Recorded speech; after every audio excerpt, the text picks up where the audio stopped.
pas cherché à m'éloigner forcément du candidat de The Voice. Je pense que oui, The Voice a catalogué mon image comme un chanteur de reprise. C'est normal, c'est la seule chose que j'ai fait là-bas. Et il a fallu que je démontre à tout le monde que je pouvais faire un peu plus que ça. Seulement, je n'avais pas de chanson avant de faire The Voice car je suis venu d'un autre univers. Et après The Voice, je me suis mis à écrire et à rejoindre des personnes avec lesquelles on a coécrit tout un album. Aujourd'hui, je suis très très fier que l'album sorte parce que les gens pourront aussi découvrir une face qui n'était pas montrée jusque-là en tant qu'auteur et compositeur. Et puis j'espère qu'ils adhéreront à mon univers pour que le chemin soit long ensemble.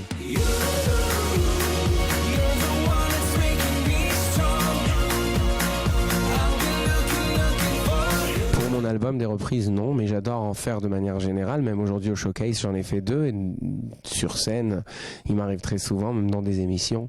C'est vrai que c'est un plaisir de pouvoir prendre la chanson de quelqu'un d'autre et de la coller à notre propre univers. Mais je ne pense pas que dans un album qui est censé, surtout un premier album qui est censé montrer aux gens qui je suis et les inviter à apprendre à me connaître, je pense pas que c'est judicieux de placer une reprise, pas pour le moment en tout cas.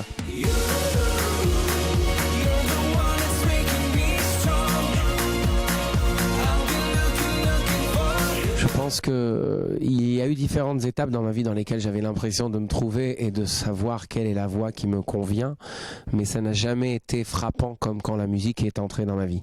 Du moment que la musique est arrivée, ça a changé la donne. Je me suis subitement retrouvé comme quelqu'un de beaucoup plus entier. La chanson J'ai cherché d'ailleurs parle de cette recherche et de la chance et du bonheur que j'ai eu d'avoir trouvé la musique comme remède à tous mes problèmes. Et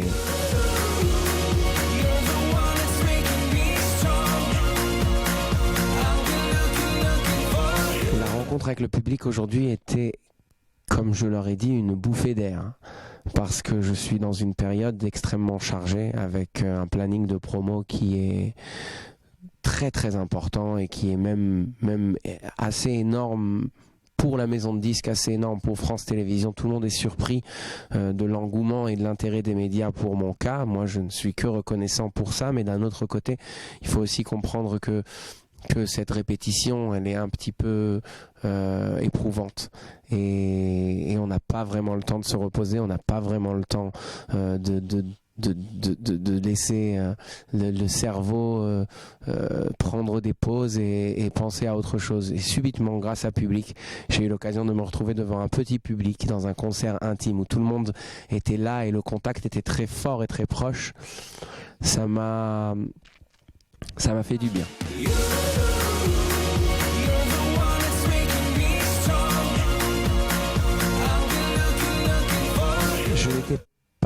Sincèrement, je n'étais pas un grand amateur de Prince. Je n'ai pas encore été à un de ses concerts. D'ailleurs, j'aurai pas l'occasion malheureusement de le faire. Mais après son décès, j'ai pu regarder, parce que ça circulait de plus en plus souvent sur les réseaux, j'ai pu regarder des vidéos, j'ai pu regarder des prestations et j'ai découvert quelqu'un qui m'épate de ses capacités scéniques, qui m'épate parce qu'il est surprenant, parce qu'il est différent, parce qu'il a quelque chose de tellement singulier. Donc je m'en veux un petit peu de ne pas avoir été là pour le suivre de son vivant, mais heureusement qu'il y a tellement de choses qui ont été immortalisées et tellement d'archives que je vais pouvoir savourer dans les années à venir.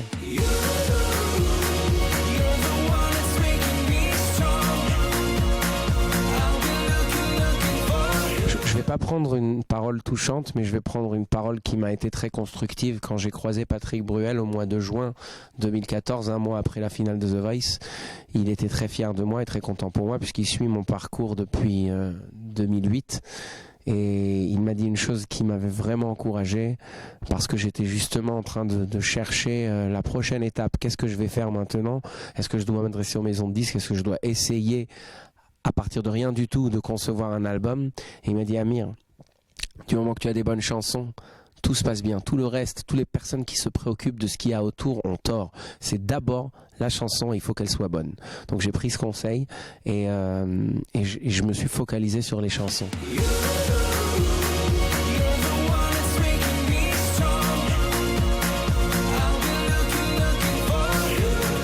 Adrien, merci d'avoir été là pour moi en 2008, d'avoir chanté avec moi. Merci de m'avoir invité à te rejoindre sur scène au Palais des Congrès en 2013. Merci d'être aussi bienveillant à mon égard. Puis j'espère pour moi, je me souhaite une carrière aussi belle que la tienne.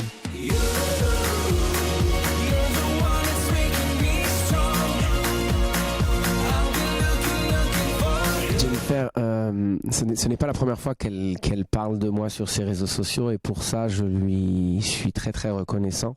Je la trouve très classe parce que c'est une approche qu'elle n'est pas obligée d'avoir, et elle aurait pu se contenter d'avoir été là pour moi pendant l'émission, et après nos chemins s'éloignent, et normalement je ne devrais pas lui en vouloir pour ça, mais elle fait exactement le contraire. Elle se montre bienveillante, elle se montre attentionnée à ce qu'on est en train de faire, les chemins, les parcours qu'on s'est protégés au-delà de The Voice. J'ai eu beaucoup de chance de la croiser sur mon chemin. J'espère qu'elle restera là pour moi, pour le reste.